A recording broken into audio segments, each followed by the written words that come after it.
Welcome back to my channel ನನ್ನ ಸ್ನೇಹಿತರೆ. ಇವತ್ತೇನು ಅಂದರೆ ವಿಶೇಷದಲ್ಲೇ ವಿಶೇಷ ಕಣ್ರಿ. ಅದು ಸಹ ಟ್ರೆಡಿಷನಲ್ ಆಗಿ ಹಾಗಲಕಾಯಿ ಗೊಜ್ಜು. ಆ ಹಾಗಲಕಾಯಿ ಗೊಜ್ಜು ಅಂದರೆ ಸಾಮಾನ್ಯವಾದ ಹಾಗಲಕಾಯಿ ಅಲ್ಲ. ನಾನು ಆಲ್ರೆಡಿ ನಿನ್ನೆ ಒಂದು ವಿಡಿಯೋ ಹಾಕಿದ್ದೆ, ಕಾಡು ಹಾಗಲಕಾಯಿ ಅಂತ ಅಂದ್ಬಿಟ್ಟು. ಅದೇ ಕಾಡು ಹಾಗಲಕಾಯಿ ಕಣ್ರಿ ಇದು. ಎಷ್ಟು ಚೆನ್ನಾಗಿದೆ ನೋಡಿ. ಹೀಗೆ ಕಟ್ ಮಾಡಿ ಇಟ್ಕೋಬೇಕು. ಹಣ್ಣಾಗಿದ್ದರೆ ಈ ಥರ ಬೀಜ ಎಲ್ಲ ತೆಗೆದ್ಬಿಡಿ, ಎಳೆದಿದ್ದರೆ ಹೀಗೆ ಇಟ್ಕೊಳ್ಳಿ ನೋಡಿ. ಆ ಕಾಡು ಹಾಗಲಕಾಯಿ, ಹಾಗೆ ಇಲ್ಲಿ ಸಬ್ಸಿಗೆ, ಕೊತ್ತಂಬರಿ ಸೊಪ್ಪು, ಹಾಗೆ ಸಾಂಬಾರು ಪೌಡ್ರು, ಹಾಗೆ ಇಲ್ಲಿ ಸ್ವಲ್ಪ ಹುಣಸೆಹಣ್ಣು ಸಹ ನೆನೆ ಹಾಕ್ಕೊಂಡಿದ್ದೀನಿ. ಹಾಗೆ ಇಲ್ಲಿ 2 ಟೊಮೊಟೊ ಅಂದರೆ ಪೂರ್ತಿಯಾಗಿ ಹಣ್ಣಾಗಿರಬಾರ್ದು ಸ್ನೇಹಿತರೆ. ಇದು ಒಂದು ದೋರ್ಗಾಯಿ ಥರ ಇರುತ್ತಲ್ಲ, ಆ ಥರ ಟೊಮೊಟೊ ಹಣ್ಣು ತೊಗೊಳ್ಳಿ. 3 ತೊಗೊಂಡಿದ್ದೀನಿ. ಇಲ್ಲಿ 2 ಮೀಡಿಯಮ್ ಸೈಜು ಈರುಳ್ಳಿ, ಹಾಗೆ ಅವರೆಕಾಳು, ಹಾಗೆ ಇಲ್ಲಿ ಒಂದು ಸ್ವಲ್ಪ ಕಾಯಿ ಚಿಕ್ಕ ಚಿಕ್ಕದಾಗಿ ಪೀಸ್ ಥರ ಕಟ್ ಮಾಡಿ ಇಟ್ಕೊಂಡಿದ್ದೀನಿ. ಅದು ಇವಾಗ ಫಸ್ಟು ಏನು ಮಾಡೋಣ ಅಂದರೆ, ಈ ಅವರೆಕಾಳು ಇರುತ್ತಲ್ಲ, ಅವರೆಕಾಳನ್ನ ಹುರ್ಕೊಳ್ಳೋಣ ನೋಡಿ ಸ್ನೇಹಿತರೆ. ಬಾಣಲೆ ಕಾದಿದೆ ಕಣ್ರಿ. ಅದಕ್ಕೆ ಈಗ ಅವರೆಕಾಳನ್ನ ಹಾಕ್ಕೊಂಡು ಚೆನ್ನಾಗಿ ಫ್ರೈ ಮಾಡಬೇಕು. ಎಲ್ಲಿವರೆಗೂ ಅಂದರೆ ಇದೊಂಥರ ಎಲ್ಲ ಬಾಯಿ ಬಿಟ್ಕೊಂಡಂಗೆ ಆಗುತ್ತೆ ಅವರೆಕಾಳು. ಅಲ್ಲಿವರೆಗೂ ಇದನ್ನು 1-2-3 ನಿಮಿಷ ಫ್ರೈ ಮಾಡಬೇಕಾಗ್ತದೆ ನೋಡಿ ಸ್ನೇಹಿತರೆ. ಎಲ್ಲ ಆಗಿದೆ ಕಣ್ರಿ, ಒಂದೊಂದೇ ಬಾಯಿ ಬಿಟ್ಕೊಂಡು ಬರ್ತಾ ಇದೆ. ಈಗ ಸಾಕು, ಇದನ್ನು ತಕ್ಕೊಳ್ಳೋಣ ನೋಡಿ ಸ್ನೇಹಿತರೆ. ಅದೇ ಬಾಣಲಿಗೆ 1-2-3 ಸ್ಪೂನಷ್ಟು ಎಣ್ಣೆ ಹಾಕ್ಕೊಂಡಿದ್ದೀನಿ ಕಣ್ರಿ. ಎಣ್ಣೆ ಆಲ್ರೆಡಿ ಕಾದಿದೆ. ಈಗ ಹೆಚ್ಚಿರೋ ಅಂಥ ಈರುಳ್ಳಿ ಏನಿತ್ತು, ಆ ಈರುಳ್ಳಿನೂ ಸಹ ಹಾಕ್ಕೊಂಡು ಒಂದು ಲೈಟಾಗಿ ಒಂದು ಹಸಿ ವಾಸನೆ ಎಲ್ಲ ಹೋಗಲಿ ಅಲ್ಲಿವರೆಗೂ ಇದನ್ನು ಫ್ರೈ ಮಾಡ್ಕೊಳ್ಳೋಣ ನೋಡಿ ಸ್ನೇಹಿತರೆ. ಈರುಳ್ಳಿದು ಹಸಿ ವಾಸನೆ ಸ್ವಲ್ಪ ಹೋಗಿದೆ ಕಣ್ರಿ. ಈಗ ನಾವು ಹೆಚ್ಚಿದ್ವಲ್ಲ ಹಾಗಲಕಾಯಿ, ಆ ಹಾಗಲಕಾಯಿನ ಹಾಕ್ಕೊಳ್ಳೋಣ.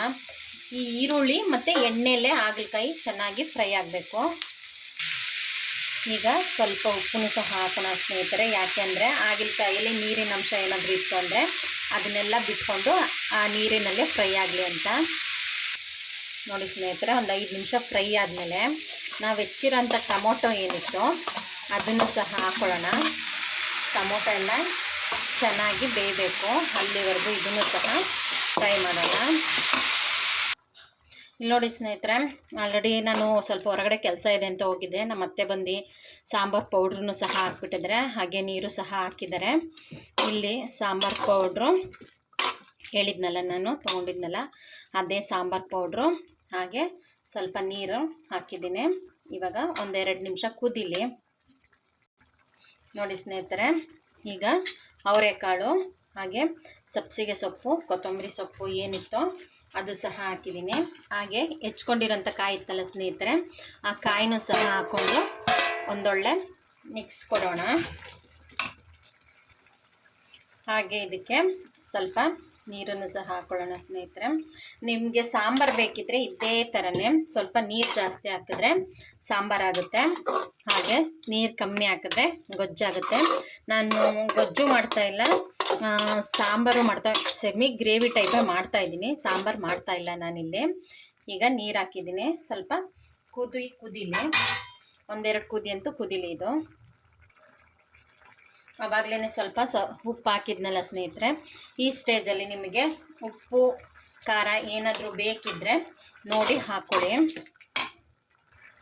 ಒಂದು ಕುದಿ ಬರ್ತಾ ಇದೆ ನೋಡಿ ಸ್ನೇಹಿತರೆ. ಈಗ ಸ್ವಲ್ಪ ಬೆಲ್ಲ ಹಾಕ್ಕೊಳ್ಳೋಣ. ಬೆಲ್ಲ ಅನ್ನೋದು ಇಲ್ಲಿ ಆಪ್ಷನಲ್ ಸ್ನೇಹಿತರೆ. ಬೇಕಿದ್ರೆ ನೀವು ಬೆಲ್ಲ ಹಾಕ್ಕೊಳ್ಳಂಗಿದ್ರು ಹಾಕೋಬೋದು, ಇಲ್ಲ ಸ್ಕಿಪ್ ಮಾಡ್ಬೋದು. ಬೆಲ್ಲ ಇಲ್ಲ ಅಂತ ಇದರಲ್ಲಿ ನೀವು ಸಕ್ಕರೆನೂ ಸಹ ಹಾಕೋಬೋದು ಸ್ನೇಹಿತರೆ.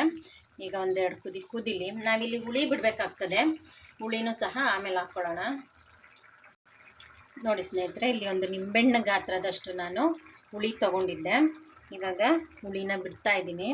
ಇದು ಸಹ ನಿಮಗೆ ಆಪ್ಷನಲ್ಲು, ಬೇಕಿದ್ದರೆ ಹಾಕ್ಕೊಳ್ಳಿ, ಇಲ್ಲಾಂದರೆ ಸ್ಕಿಪ್ ಮಾಡಿ ನೋಡಿ ಸ್ನೇಹಿತರೆ.